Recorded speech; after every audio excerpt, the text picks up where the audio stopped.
నమస్తే, welcome to Chitragupta. నేను మీ వర్మ. ఏదైతే కేటీఆర్ గారికి ఇచ్చిన సిట్ విచారణలో భాగంగా మనతో పాటు మాట్లాడడానికి గుంటూరు మంజుల రాణి గారు ఉన్నారు. టీఆర్ఎస్ మహిళా నాయకురాలు మొత్తం తెలంగాణ డిస్టిక్ కి. అక్క నమస్తే. నమస్తే అమ్మా. అక్క ఏం చెప్తారు? ఇది కక్షపూరితమైన సిట్ విచారణ అనుకుంటున్నారా, లేకపోతే నిజాలు చెప్పడానికి సిట్ విచారణ చేశారు ఆయన కోట్లకు అంటే ఏం చెప్తారు? ఒక లాజిక్ తమ్మి, ఇవాళ రేపు పిల్లలకు చాక్లెట్ ఇవ్వలేదంటాడు, ఏమన్నా నువ్వు చేసింది పట్టుకుంటారు పిల్లలు. ఇప్పుడు రేవంత్ రెడ్డి ఏడున్నాడు? దావుస్ ఉన్నాడు. దేనికి పోయిండు హౌస్ కు? అడ్మిషన్. పెట్టుబడులు కాదు మన బోందా. ఇప్పటిదాకా ఏం తెచ్చాడు తమ్మి వాడు? 2 ఏళ్ల నుంచి పెట్టుబడులు లేదు, ఏం లేదు. ఆడ దావుస్ లో యూనివర్సిటీలో పోయి అది తీసుకున్నాడు. అందులో పోయి అడ్మిషన్ తీసుకోండు.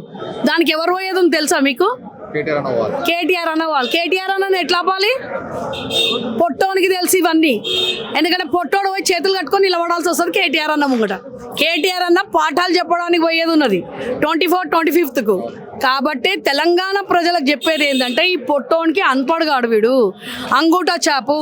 దావుస్లో పోయి అడ్మిషన్ తీసుకొని ఆడ చదువుతుంటే వీనికి తెలియదు పొట్టోనికి అలా కేటీఆర్ని పిలుస్తున్నారు. నేనన్నా మొన్న తెలిసింది కథం. ఇది ఈ రేస్ కేసు అంటుండు. వానికి డైవర్షన్ పాలిటిక్స్ ఏమి పని చేత కాదు. బండ బూతులు మాట్లాడడం వచ్చు. బాప కేసీఆర్ ఈరోజు పోలీస్ వ్యవస్థ ఎక్కడున్నది తమ్మి? విద్యాశాఖ మంత్రి లేదు, హోమ్ మినిస్టర్ లేడు, మాన బంగాలు అవుతున్నాయి, గుళ్ళ కొడుతుండ్రు.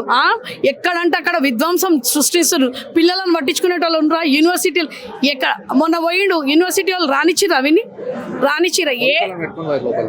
వీని పనే అది, పొట్టోని పనే అది. ఎందుకంటే హోమ్ మినిస్టర్ని పెడతలేడు. హోమ్ మినిస్టర్ని పెడితే వీడు పొట్టోడు పని అడగాల్సి వస్తుంది. వీడే హోమ్ మినిస్టర్ అనుకుంటుండు. కాబట్టి విద్య లేదు. విద్యా వ్యవస్థను బొందబెట్టిండు. న్యాయ వ్యవస్థను, పోలీస్ వ్యవస్థను కూడా బొందబెట్టి వీడు ఆడుతున్న డ్రామా ఇది. కాబట్టి దాంట్లో వాళ్ళోలే వీని ఎప్పుడు బొందబెట్టాలనో చూస్తున్నారు. అంటే ఇప్పుడు చూసుకోవచ్చు, ఇప్పుడు దీని తర్వాత కవితకి సిట్ నోటీసులు ఇచ్చిన తర్వాత కేసీఆర్ గారు ఇట్లా సిట్ నోటీసులు ఇచ్చారని చెప్పి మీడియాలో వార్తలు వస్తున్నాయి. అసలు కవిత గారు ఈ కోణంలో ఎలా చూస్తారు? కవిత గారు అమ్మ, కవితక్కదైతే వీడు ఏమంటారంటే, నేను చెప్పిన కదా ఇంతకుముందే, పనిలేని మంగళవాడు పిల్లి తలకాయ కొరికినట్టు. కవితక్కదంటే ఆమె పక్కన పెట్టింది ఆయన. మాకెందుకంటే కవితక్క అటు మాట్లాడుతుందా ఇటు మాట్లాడుతుందా, ఆమె కొంచెం స్పెష్ అందులో ఉన్నది. ఆమె ఏం చెప్పలేము మేము. ఆమె కుటుంబంలో ఏమైనాయో ఆమె బయటికి పెడుతున్నది. ఆ బయటికి పెట్టిన దాంట్లో ఆమెకు కూడా ఇవ్వకపోతే మళ్ళీ నేను ఆమె కలుసుకుంటాము, చీకటి ఒప్పందాలు మాకున్నాయని అనుకుంటారని ఒక టైంపాస్ ఆమెకు కూడా ఇస్తున్నాను అన్నట్టు. కేసీఆర్కి ఇస్తే మాత్రం ఏం ఫరకే పడదు. ఈ సిట్టు పొట్టు బిట్టు ఇవన్నీ అవసరం లేదు ఆయనకు. పిలుస్తే వస్తాడు పోతాడు. ఇవన్నీ డైవర్షన్ పొలిటిక్స్. రైతు బంధు ఇచ్చిండా తమ్మి? రైతు బీమా ఇస్తున్నాడా? ఆడవాళ్ళకి 2500 ఇస్తాడు, ఇస్తున్నాడా? ఇప్పుడు వితంతులకు కూడా ఇస్తుండే బాప కేసీఆర్. 2000 నుంచి 4000 ఇస్తాడు, ఇస్తున్నాడా? కళ్యాణ లక్ష్మిల తులంబంగా. ఇవన్నీ అడగొద్దు. ప్రజలు భయభ్రాంతులు కావాలి. హైడ్రా తీసుకొచ్చిండు, లగచర్య తీసుకొచ్చిండు. గురుకులాలలో పిల్లలు ఇప్పటి వరకు 200 మంది చచ్చిపోయారు. వాళ్ళకి ఏం చేసినావు? పోలీసులకు జీతాలు వస్తున్నాయా? జిహెచ్ఎంసీల జీతాలు వస్తున్నాయా? రిటైర్డ్ అయిన వాళ్ళకి ఏమైనా ఇస్తున్నారా బెనిఫిట్స్? ఏమీ లేదు. గుండు సున్నా. కానీ 3 లక్షల కోట్ల అప్పు చేసిండు రేవంత్ రెడ్డి. ఇవన్నీ ఎక్కడ పెట్టిండు అని అడగొద్దు అని చెప్పేసి వాళ్ళ దాంట్లో వాళ్ళు భయపడాలి. ఈరోజు కేసీఆర్కి ఇస్తున్నారు, కేటీఆర్కి ఇస్తుండు, హరీష్ రావుకి ఇస్తుండు. వీనేమన్నా అంటే మా పదవులు పోతాయని దాంట్లో వాళ్ళని భయపట్టియడానికే ఈరోజు పొట్టోడు ఆడుతున్న డైవర్షన్ పాలిటిక్స్. అంటే ఇప్పుడు ఈ మున్సిపల్ ఎలక్షన్స్ రాబోతున్నాయి. Municipal election diversion politics Revanth Reddy చేస్తున్నట్టు ఏం చెప్తారు? ఏం చేస్తాడు? ఏమి చేయడాడు పొట్టోడు. మున్సిపాలిటీ ఎలక్షన్లలో కూడా ఇదే బూతులలో తిరుగుతాడు. పోలీసులు పెట్టుకుంటాడు. కథ మళ్ళీ రిగ్గింగ్ చేపిస్తాడు. ఎంఐఎంను తీస్తాడు. అసలు ఇన్ని రోజులు వాడు ఎప్పుడన్నా హైదరాబాద్ దాటి వచ్చిండా తమ్మి? మళ్ళీ ఇప్పుడు ఎందుకు వస్తుండు? ఈ పొట్టోడు వస్తుండు కాబట్టి. ఈ పొట్టోడు వానికి సపోర్ట్ ఉన్నాడు. ఈ పొట్టోడు షేర్వానికి సపోర్ట్ ఉన్నందుకు వాడు తెలంగాణ కేసీఆర్ ఉన్నప్పుడు ఎప్పుడన్నా వచ్చిండాడు? బయటికి వచ్చిండా? హైదరాబాద్ దాటి రావద్దు ఒక చాక్లెట్ వేస్తుండే వానికి. కుక్కలకు బిస్కెట్ వేసినట్టు వేస్తుండే. హైదరాబాద్ దాటి ఎట్లా వచ్చిండు? ఇప్పుడు ఎందుకు వస్తున్నాడు? పొట్టోని సపోర్టు. పొట్టోడు ఉన్నాడు కాబట్టి వాడు వస్తున్నాడు. వానికి ఎంత ధైర్యము హైదరాబాద్ దాటి రావడానికి? అంటే ఇదంతా డైవర్షన్ పాలిటిక్స్.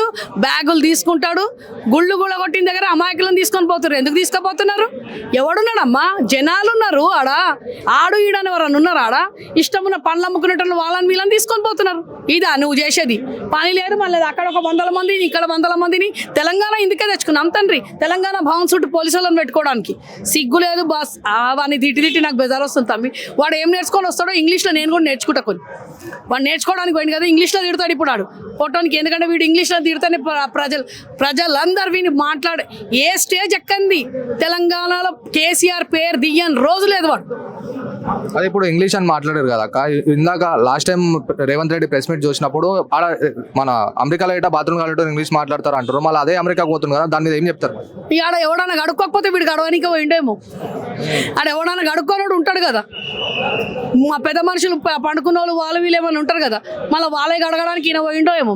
వీడు కూడా గడుక్కుంటలేడు. దావుస్కొచ్చి ఇండియా మన తెలంగాణకు వచ్చి గడుక్కుంటాడేమో. అందరు జర దూరం ఉండరు నాయన. ఆడ కడుక్కోవడం కూడా భరోసా లేదు. అర్థమైందా? పని లేదు, ఏమి లేదు. ఆయన ఆడ కూర్చొని 2020 మ్యాచ్ చూస్తున్నాడు. ఏం పని లేదు తెలంగాణలో, అంతా అభివృద్ధి అయి ఉన్నది. ఏడంటే ఆడ విధ్వంసం చెప్పిండొచ్చు. మన తమ్ముళ్ళకు 7 మంది 8 మంది 9 మంది ఉన్నారు. అలీబాబా 40 చోర్ ఉన్నట్టున్నారు. ఆ 40 చోర్ అంతా చూస్తుంటారు. గజం గజం భూమి ఎక్కడుందో. ఈ పొట్టోడు వచ్చే వరకు అది ఆయన పేరేం ఇంకోడు ఉన్నాడు చూడు, కాదు అది చేస్తాడు కదా నాన్న, హైడ్రా రంగనాథ్ దించేస్తాడు. రంగనాథ్కి చెప్పేసి వచ్చి దావస్ పోయి వచ్చే వరకు గవర్నమెంట్ ప్లేస్లు ఎక్కడ ఉన్నాయి, ఎవడెవడు అమాయకులు ఉన్నారు, వాళ్ళ పోయి గులగొడదాము. చిరంజీవిని ఎందుకు తీసుకుపోయింది దావస్కు? మీరు అడగరెందుకు? మీరెందుకు అడుగుతలేరు? చిరంజీవి ఎందుకు పోతాడు? ఏం రా బీడ పొట్టోడా, ఎవరిని చిరంజీవి ఏం చేస్తాడు రా నీకు? చిరంజీవిని ఎందుకు తీసుకుపోతావురా? ఆంధ్ర చంద్రబాబు గారిని దొత్తు పెట్టుకొని ఇక్కడ చిరంజీవి నాగార్జులను పెట్టుకొని పోతావు. పొట్టోడా సినిమా తీసేది ఉందా ఇది మళ్ళీ నీకు? మొన్నటిదాకా మెస్సీతో ఆడిండు, సినిమాకినే మనం పొట్టోడు తీసుకుంటాడేమో. మళ్ళీ చిరంజీవిని తమ్మి వాళ్ళ దాంట్లో ఉన్న నాయకులని వదిలిపెట్టి చిరంజీవిని ఎందుకు తీసుకుపోయింటే ఎవరికి అర్థం కాలేదు. అయితే చిరంజీవి అన్నప్పుడు ఇక్కడ పొంగులేటి వాళ్ళ కొడుకు ఇట్లా డావోస్ మీటింగ్ లో కనిపిస్తున్నారు ఏదైతే ఇన్వెస్ట్మెంట్ లో, దాని మీద ఏం చెప్తారు? అసలు పొంగులేటి కొడుకుకి ఏ అధికారం లేదు, అయితే డావోస్ మీటింగ్లలో పొంగులేటి కొడుకు కనిపిస్తున్నాడు, దానిపైన ఏం చెప్తారు? ఏ అధికారం లేనోనే తీసుకోతాడు పొట్టోడు. అధికారం ఉన్నోని తీసుకోపోతే ఆయనకి బ్యాగులు ఇవ్వాల్సి వస్తుంది. అర్థమైందా? అధికారం ఉన్నోని తీసుకపోతే బ్యాగులు ఇవ్వాలి.